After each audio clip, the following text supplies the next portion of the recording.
um amendoinzinho energético para fortalecer os músculos, para poder ter mais ação para caminhar.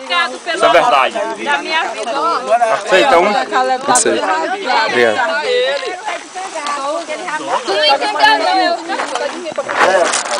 Leite cangaço. Algo a declarar? Algo a declarar? Eu quero mesmo só quem perdeu, quem não veio, porque tá maravilhoso.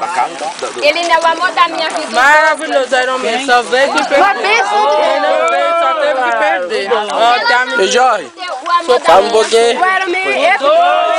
Lá no final, já quase chegando aqui próximo, assim como nós queríamos. nosso percurso final ao Ironman, né? A cachoeira do Poço Azul. Com certeza tem sido gratificante para nós, né? Então nós mandamos um forte abraço a todos aí que estão vindo para esse vídeo, né? Que Deus possa abençoar cada um de vocês. Forte abraço e até mais.